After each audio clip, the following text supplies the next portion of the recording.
अब बात करते हैं कुछ पाकिस्तान और अफ़गानिस्तान के मामलात की। पाकिस्तान और अफ़गानिस्तान के दरमियान गुज़िश्ता कुछ अरसे से मामलात ठीक नहीं चल रहे थे। फिर उसके बाद मुज़ाकरात हुए और मुज़ाकरात में आखिरकार एक एग्रीमेंट साइन हुआ, एक एलामिया जारी हुआ जिसमें बात हुई कि जी ठीक है, अब 6 नवंबर को अगला दौर होगा मुज़ाकरात का। उस वक़्त तक किसी किस्म के हमले जो हैं वो नहीं किए जाएँगे, जंग बंदी का मामला तय पा गया। अब ये जो मामला है, ज़ाहिर है कि बड़ा एक संगीन मामला है, क्योंकि हम जानते हैं कि पाकिस्तान और अफ़गानिस्तान हमसाए हैं, हमसाए कभी भी तब्दील नहीं हो सकते। फिर पाकिस्तान और अफ़गानिस्तान के हवाले से जो इन दोनों ममालिक का रिश्ता है और जिस तरीके से अफ़गानिस्तान की हमेशा पाकिस्तान ने सपोर्ट की है, चाहे वो जंगें लड़ने का मामला हो, चाहे रेफ्यूजीज़ को ठहराने का मामला हो, चाहे जो जो लोगों को मदद करने का मामला हो, ये तमाम चीज़ें ऐसी हैं कि जिसमें पाकिस्तान ने नेगोशिएशंस का मामला हो, अमेरिका से डील करने का मामला हो, पाकिस्तान ने हमेशा अफ़गानिस्तान की मदद की है।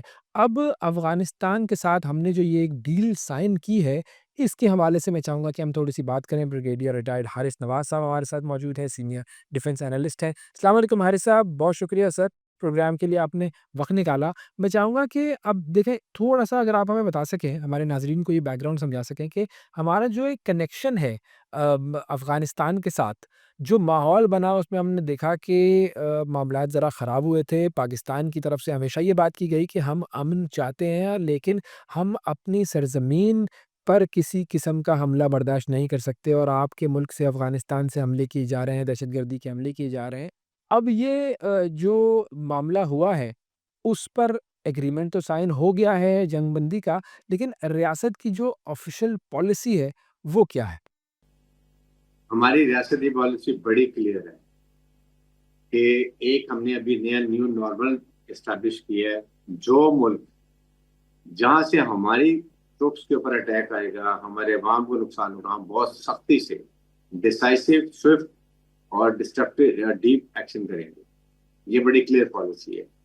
और हम अमन चाहते हैं, पीस चाहते हैं, अपने नेबर से साथ रहना चाहते हैं। लेकिन अगर हमारी अमन की कोशिश को कमजोरी समझेगा तो वो आपको पता है, मैं इंडिया को दिखा दिया हमारे हक में, उसका कैसे मुंह काला किया। आपने हमारे पर अटैक किया पोस्टों में, हमने आपको बता दिया आपका क्या हाल किया। अगर इतने बड़े इंडिया की फौज को हम नकारा कर सकते हैं, उसको बेइज्जती, उसके शिकस्त से फायदे दे सकते हैं, तो आपके उधर ना फौज है ना अनट्रेंड फौज है, तो इससे आपको और ज्यादा नुकसान होगा। तो इसलिए हम ये कहते हैं। अच्छा, ये भी बताइएगा कि ये बहुत सारी बातें ये भी हो रही हैं कि ये सारा मामला जो है ये वाखान कॉरिडोर के लिए हो रहा है, इसमें कितनी सदाकत है?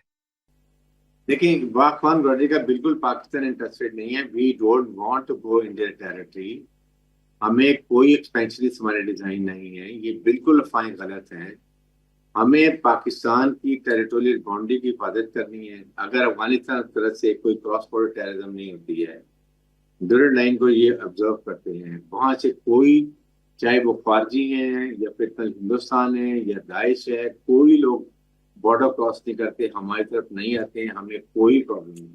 We are not interested to go and grab any piece of land of Afghan territory. Afghanistan हमारे ताल्लुकात हैं, हम उनसे चाहते हैं। जो हमारे दुश्मन चाहते हैं कि अफगानिस्तान पाकिस्तान में लड़ाई हो, हम उसको अवॉइड कर रहे हैं। वी डोंट वांट कि वो तालियां बजाएं, ढोल बजाएं। तो ये अफगान हुकूमत को, ये अफगान तालिबान रजीम को समझ आनी चाहिए कि they should not fall prey to Indian propaganda, Indian design. वो आपके खैर ख्वाह नहीं है, वो आपके दुश्मन है, वो आपको एक्सप्लॉइट कर रहे हैं पाकिस्तान के खिलाफ। आपको फायदा पाकिस्तान से ये याद रखना चाहिए। और हर साहब, अब देखें, तालिबान से मुआहिदा हुआ है, हुकूमत से मुआहिदा हुआ है, लेकिन हम देखते हैं कि मुआहिदे जो हैं वो अल्लाह ना करे टूटते भी हैं, लेकिन ऐसा होता है। तो अगर फ़ॉर एग्ज़ाम्पल ये मुआहिदा ख़त्म होता है या कुछ बात और बढ़ती है, तालिबान टीटीपी को नहीं रोक पाते, टीटीपी जो है वो पाकिस्तान पर खुदा ना ख़ास्ता अल्लाह ना करे कोई किसी किस्म की कोई कार्रवाई करता है, तो फिर पाकिस्तान को ये जो दहशतगर्दी के खिलाफ़ जंग है उसमें किन चैलेंजेस का सामना होगा? ये मुआहिदा जो है, इसकी पासदारी क़याम अमन के लिए कितनी ज़रूरी है? Then we have options. हम एयर स्ट्राइक भी करेंगे, हम ड्रोन भी फायर करेंगे, हम लॉजिस्टिक्स ट्रैंगुलेशन भी कर सकते हैं, हम अफगान ट्रांजिट भी बंद कर सकते हैं। हमारे पास बहुत टूल्स हैं, हम उसको कर सकते हैं। हम ईरान से भी बात कर सकते हैं। इससे हम इसके साथ लड़ाई के साथ ये नहीं हम सारे रास्ते बंद करेंगे। हम ईरान चाइना को फिर भी कहेंगे इनसे बात करें, इनको समझाएं। ईरान के बड़े स्टेक होल्डर है इसको। ईरान सारा नॉर्दर्न अफगानिस्तान को वो कंट्रोल करता है, वो उनसे बात करेंगे। हम अमेरिका से भी बात करेंगे कि इंडिया को खेल डालें। इंडिया जो टेररिज्म कर रहा है, इंडिया को ये अफगानिस्तान को जो ये प्रॉक्सी पे यूज कर रहा है, उनको कंट्रोल करे। हम अमेरिका से बात करेंगे, हम इस्लामिक कोई सी कंट्री से बात करेंगे, हम सेंट्रल एशिया से बात, चाइना और ईरान को करेंगे, तो हम वीट की सारे ऑप्शन को लेके चलेंगे। बहुत शुक्रिया अदा करेंगे ब्रिगेडियर रिटायर्ड हारिस नवाज साहब हमारे साथ मौजूद थे। पाकिस्तान अफ़गानिस्तान के मामलात पर बात हो रही थी और अब रुख करते हैं नाज़रीन प्रोग्राम में अमेरिका का।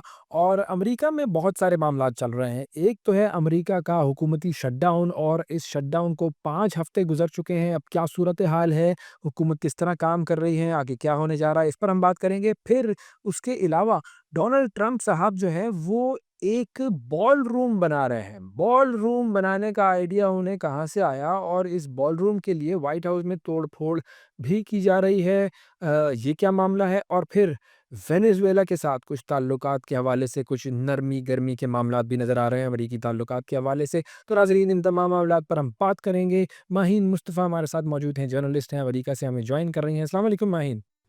वालेकुम सलाम ओवैस।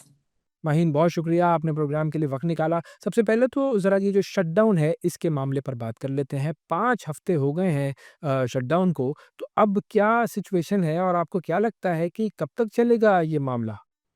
जी ओवैस, ये 5 हफ्ते जैसे आपने कहा ये शटडाउन चल रहा है। It's the longest ever shutdown that US has faced. तकरीबन 7 बिलियन से 14 बिलियन डॉलर का नुकसान in terms of lost output estimated है। ये इन्फॉर्मेशन हमारे पास आई है, new report non partisan congressional budget office से। बहुत चीज़ें अफेक्ट हो रही हैं, मैं आपको डिटेल्स में बताती हूँ। सबसे पहले 750,000 वर्कर्स जो हैं उन्हें छुट्टी पे डाल दिया गया है, and it's an unpaid kind of a leave. और एडिशनल जो है 700,000 हैं जिनको कहा गया है they have to come to work without pay, और उनको एसेंशियल वर्कर्स कहा जाता है। सबसे जो अफसोस की एक बात है वो है स्नैप एक प्रोग्राम है जिसे कहा जाता है, it's called supplementary nutrition assistant program, food stamps या फूड एड के नाम से कहा जाता है। Low income Americans depend on it, 1 in 8 Americans depend on that, and उसको सस्पेंड किया जा रहा है। 42 million Americans are going to be impacted by it. और एंड इट्स सैड क्योंकि अब नवंबर शुरू होने वाला है, यहाँ पे बड़ा सिंबॉलिक होता है ये मंथ, थैंक्स गिविंग का मंथ है, गिविंग का है। You go around and give to people who don't have. तो इसकी टाइमिंग भी अगर देखा जाए तो इट्स वेरी अनफॉर्चुनेट। साथ में मैंने बताया था essential workers that are going to be working without pay, air traffic controllers, TSA, तो ट्रैवल बहुत ज़्यादा इम्पैक्ट हो रही है। बल्कि Delta Airlines, United Airlines, American Airlines, ये 3 एयरलाइंस हैं that have reached out to Congress and have said that can you please pass some kind of a resolution so this shutdown stops, because flights बहुत disrupt हो रही हैं, delay हो रही हैं, safety concerns भी हैं, because these air traffic control folks, they are doing part-time jobs in places like DoorDash or in Uber Eats, जो एक food panda जिस तरह पाकिस्तान में है वैसी ये eating services हैं। So they need to get by, so they have to get money, so वो part time ये कर रहे हैं तो they're already exhausted when they're coming to work। तो ये situation is it's very sad and there's no end in sight, क्योंकि अभी तक एक deadlock है जो चल रहा है between the Senate and the House, Democrats and Republicans के बीच में, and I'll get into those details as we move along।